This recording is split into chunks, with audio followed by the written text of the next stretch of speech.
Halo semuanya, selamat datang di channel Series Enthusiast. Kali ini, saya akan membahas series berjudul Bloody Flower. Secara garis besar, series ini bercerita tentang remaja jenius yang mengklaim dirinya mampu menyembuhkan segala jenis penyakit, termasuk penyakit yang tidak dapat disembuhkan. Dalam perjalanannya, ia ditemani oleh seorang pengacara veteran yang terjebak dalam dilema moral. Putrinya mengalami penyakit langka yang tidak dapat disembuhkan. Tanpa berlama-lama, langsung saja kita masuk ke dalam alur ceritanya. Cerita dimulai dikala hujan deras mengguyur pinggiran Guam City. Di sebuah klinik yang tersembunyi di balik gudang tua, seorang pasien parubaya terbaring lemah. Nafasnya berat, pasien itu menderita penyakit kanker darah stadium akhir. Di sampingnya, berdiri seorang remaja bernama Lee Woo-gyum. Ia mengambil pisau bedah yang membuat pasien tersebut berteriak kesakitan. Tak lama dari itu, di tengah guyuran hujan yang tak kunjung reda tidak menyurutkan semangat para petugas kepolisian. Di tengah kerumunan seragam berwarna hitam, berdiri seorang wanita berambut pendek bernama Cha Yi-yun, seorang jaksa muda dengan background keluarga kaya raya. Seorang detektif bertanya kepada Yi-yun, mengingat kasus ini bukan merupakan yuridiksinya. Namun, Yi-yun tak menghiraukannya seolah ada motif tersembunyi di balik ambisinya. Dalam proses penangkapan Woo-gyum, anehnya ia tidak merasa panik sama sekali. Woo-gyum hanya tersenyum, sambil mengatakan kalau kedatangan jaksa Cha lebih cepat dibanding perkiraannya. 반갑습니다. 차이연 검사님. Woo-gyum kemudian meminta waktu 1 menit agar ia dapat menyelesaikan pekerjaannya. Namun detektif tak mengizinkannya, sehingga Woo-gyum terpaksa menjatuhkan pisau bedahnya. Woo-gyum pun berkata, jika pasien sampai dibawa ke rumah sakit, maka pasien tidak akan pernah bisa disembuhkan. Ini menandakan jika metode yang ia gunakan jangan sampai tercampur dengan dokter lain. Keesokan harinya, di depan kantor pengadilan tinggi Korea, wartawan berkumpul untuk meliput kasus yang menyorot perhatian. Seorang tersangka bernama Jeffrey yang merupakan produser terkenal dinyatakan bebas oleh hakim pengadilan. Ia didampingi pengacaranya yang bernama Park Hyun-jun. Diketahui, Han-jun sendiri dulunya merupakan seorang jaksa ternama. Saat masih menjabat sebagai jaksa, ia pernah dijadikan sosok teladan oleh Cha Yi-yun. Namun kini, Han-jun lebih memilih menjadi pengacara.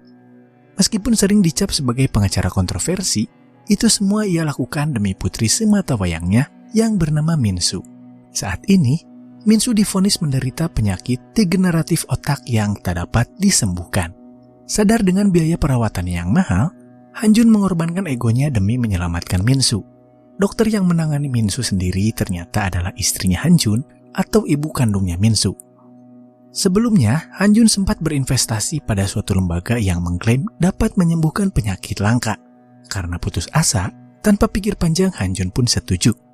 Setelah mendapat bayaran dari Jeffrey, Han-jun kemudian mentransfer sejumlah uang kepada lembaga tersebut, sambil berharap ada kabar baik, namun justru sebaliknya. Han-jun ditipu lembaga bodong dan itu membuatnya semakin putus asa. Waktu berlalu dan saat ini Woo-gyum sedang berada di ruang interogasi. Dalam prosesnya, Woo-gyum mengatakan jika motifnya hanya untuk penelitian. Saat ini, dirinya tengah mengembangkan obat untuk penyakit yang tidak dapat disembuhkan. Dan untuk mengujinya, Woo-gyum butuh manusia yang masih hidup. Bisa dikatakan, ini seperti uji klinis pada tubuh manusia. Dan sebagai informasi, Woo-gyum melakukan eksperimennya hanya kepada tersangka pembunuhan, kasus penipuan, pengedar obat-obatan terlarang, dan penjahat lainnya. Jika di total ada 17 orang yang menurut Woo-gyum mereka bukanlah korban, melainkan tersangka. Di samping itu, berita penangkapan Woo-gyum kini mulai viral dan menjadi trending topik di Korea. Semua mata pun kini tertuju pada kasus ini, termasuk seorang wartawan bernama Chu Woo-chol. Siang itu, ia janjian di sebuah kafe untuk bertemu dengan Han-jun. Rupanya, melalui wartawan Chu, Woo-gyum ingin jika kasusnya ditangani oleh Han-jun. Di sini, Han-jun bertanya kenapa Woo-gyum ingin ia ditunjuk sebagai pengacaranya. Lalu wartawan Chu mengatakan jika Han-jun akan tahu alasannya setelah menyinggung nama Moon Se-gu. Moon Se-gu sendiri merupakan orang yang menipu Han-jun tempo hari.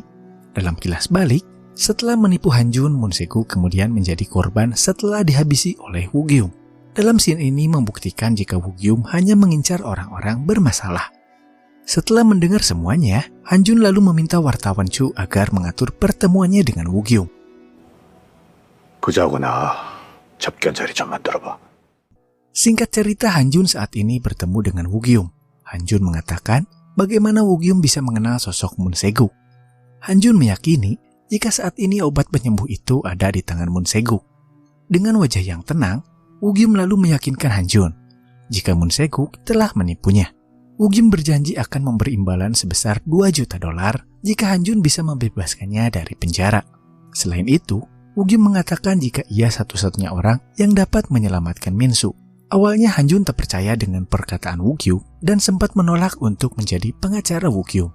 Namun setelah diyakinkan oleh wartawan Chu, Han Jun mulai mempertimbangkan tawaran tersebut. Dalam perjalanan, kepada Han Jun wartawan Chu mengatakan jika awalnya ia pun tak percaya dengan Woo-gyum. Namun, setelah menerima imbalan dari Woo-gyum serta bertemu langsung dengan salah satu pasien polio yang berhasil disembuhkan, disitulah wartawan Chu mulai percaya dan menulis artikel tentang Lee Woo-gyum. Untuk memastikan kebenarannya, Han Jun bersama wartawan Chu mulai mencari tahu satu persatu pasien yang berhasil diselamatkan oleh Woo-gyum. Pertama, mereka mendatangi salah satu rumah sakit untuk mencari tahu keberadaan Sang-woo. Sang-woo sendiri merupakan pasien penderita polio yang bisa berjalan kembali setelah disembuhkan oleh Woo-gyum. Si ibu memberitahu jika ada kenalannya tempat ia bekerja di salon yang tahu di mana tempat tinggal Sang-woo. Keesokan harinya, Han Jun dan wartawan Chu mendatangi salon tempat ibunya Sang-woo dulu pernah bekerja. Han Jun bertanya apa si ibu tahu tempat tinggal atau kontak yang bisa dihubungi. Si ibu hanya bisa memberikan foto di ponselnya gambar yang pernah dibuat oleh Sang-woo. Hingga waktu berlalu, Han Jun dan wartawan Chu sampai di lokasi yang disebutkan. Di sana, Han Jun bertemu dengan warga sekitar dan berharap ada yang tahu tentang keberadaan Sang-woo. Namun, pencarian mereka siang itu nampaknya belum menemukan hasil. Karena lapar, mereka pun istirahat sejenak untuk makan siang di salah satu restoran kawasan tersebut. Di tempat lain, jaksa Cha kembali menginterogasi Woo-gyum. Sebelumnya, Woo-gyum menjalani tes kebohongan dan hasilnya di luar dugaan. Seorang psikopat cenderung mempunyai ketenangan dan tingkat percaya diri di atas rata-rata. Hal itu membuat jaksa Cha semakin penasaran dengan Woo-gyum. Karena dari awal, Woo-gyum sengaja mengintimidasinya. Pada akhirnya, Woo-gyum menjelaskan tentang metode penyembuhannya. Awalnya, Woo-gyum menjadikan tanaman yang mati sebagai bahan percobaan. Setelah disiram dengan cairan buatannya, keesokan harinya tanaman yang awalnya layu kembali mekar.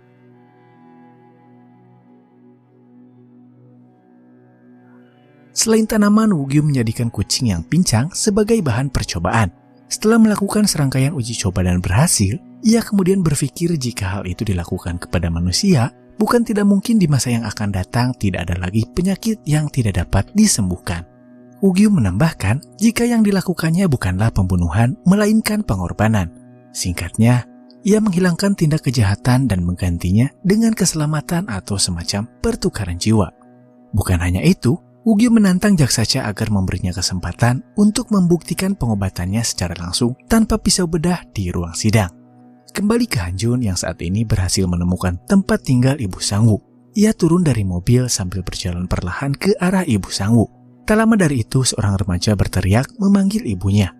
Han Jun terdiam, matanya melotot melirik dari ujung kaki hingga ujung kepala. Oma! Dan memastikan jika apa yang sekarang dilihatnya adalah kenyataan, bahwa Sang-woo dinyatakan sembuh total dari penyakitnya. Bahkan kini, Sang-woo bisa berjalan dalam keadaan normal. Dalam pertemuan selanjutnya dengan Woo-gyum, Han Jun yang masih belum percaya sepenuhnya mengatakan bagaimana agar ia dapat percaya 100% kepada Woo-gyum. Mengingat kondisi putrinya yang masih berjuang untuk hidup, rasanya cukup masuk akal keraguan yang dialami oleh Han Jun. Namun, Woo-gyum mengatakan jika Han Jun memang harus meragukannya. Dengan begitu, Han Jun akan semakin mencari tahu tentang kebenaran yang saat ini sedang dicarinya. Biar bagaimanapun orang yang bangkit dari kematian, mereka menyadari lebih dari apa yang terlihat. Dalam kilas balik, Woo-gyum mengalami kecelakaan yang membuatnya koma selama 3 tahun. Dokter yang merawatnya mengatakan jika dalam darahnya ditemukan sejenis mutasi baru. Tentu saja, perkataan dokter tak langsung membuat Woo-gyum percaya. Woo-gyum hanyalah seorang mahasiswa kedokteran biasa saat itu. Masalah mulai muncul ketika rasa sakit mulai menyerangnya. Rasa sakit itu persis seperti ketika ia mengalami kecelakaan. Dalam keputusasaannya, Woo-gyum mencoba bereksperimen tak peduli dengan nyawanya saat itu. Hingga suatu hari, rasa sakit akibat efek samping selama koma benar-benar hilang. Ia pun menyadari jika obat penyembuh yang dimaksud ada di dalam darahnya. Singkat waktu, hari itu pengadilan kembali menggelar sidang lanjutan yang kedua, di mana kali ini jaksa Cha membawa sejumlah bukti ditemukannya jenazah para korban yang dikubur di lereng gunung. Dalam argumennya, jaksa Cha bertanya jika tujuannya untuk penelitian, mengapa Woo-gyum sampai harus memutilasi para korbannya. Selain itu, yang menarik perhatian adalah korban bernama Hong Jae-kwang, di mana tubuhnya seolah dibiarkan kering akibat kehabisan darah. Namun dalam kasus ini, yang menjadi catatan jaksa Cha adalah cara Woo-gyum menghilangkan nyawa para korbannya. Fakta bahwa sebagian korban ada yang dimutilasi, apalagi jumlahnya mencapai 17 orang, membuat jaksa Cha meyakini jika Woo-gyum adalah seorang pembunuh berantai atau psikopat. Sebagai tambahan, salah satu korban bernama Cho Kyung-chan adalah pelaku tabrak lari yang menyebabkan Woo-gyum koma selama 3 tahun. Dan hal itu yang mendasari awal mula tindakan Woo-gyum, sehingga Woo-gyum ingin balas dendam dan melampiaskan amarahnya kepada Kyung-chan. Di sini, Woo-gyum hanya tertawa mendengar argumen jaksa Cha, seolah ia sedang memprovokasinya.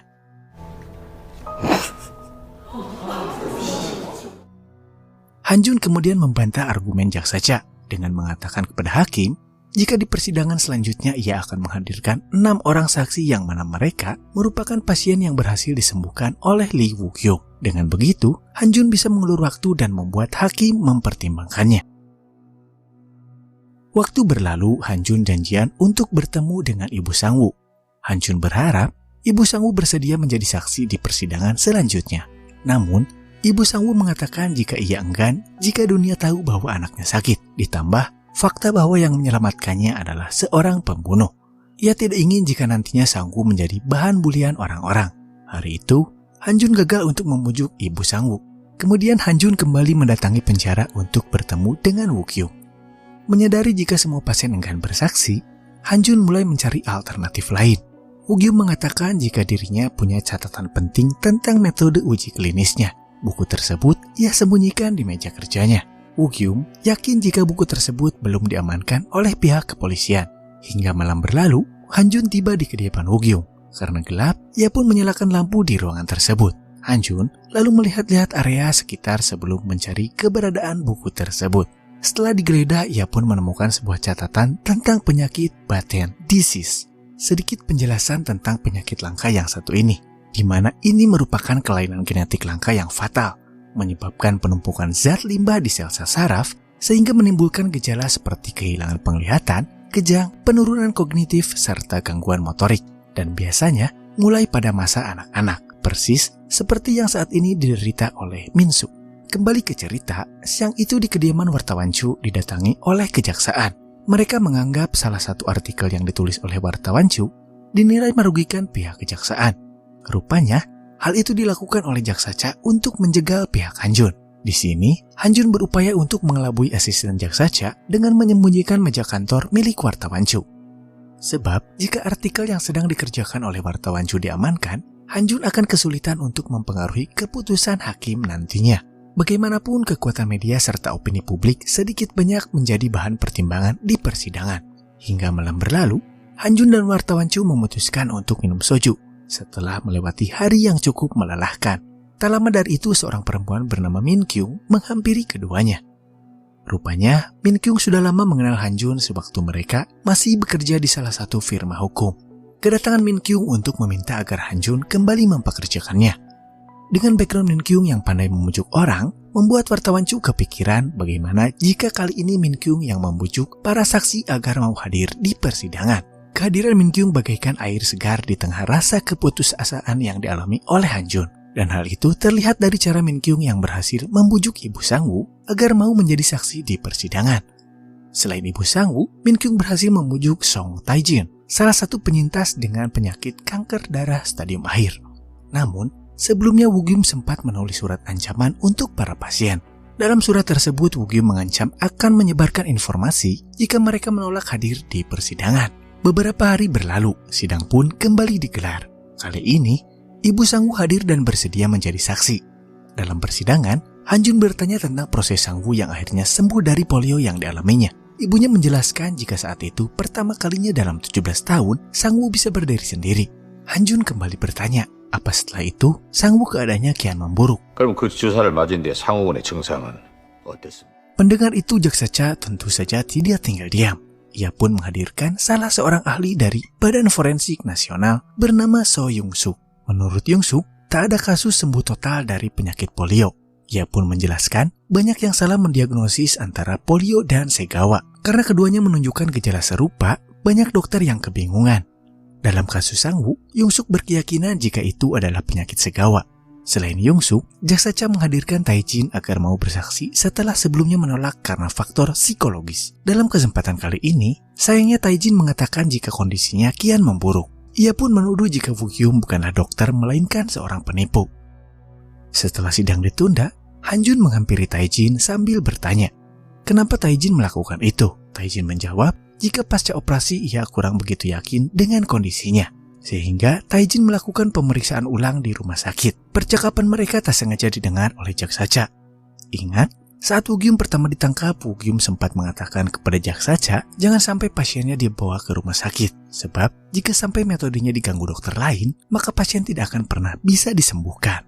Karena penasaran, Jaksa Cha akhirnya mengajak Tae Jin untuk bertemu. Dalam percakapan itu, Tae Jin mengatakan jika kedepannya Sang Woo akan mengalami hal yang sama.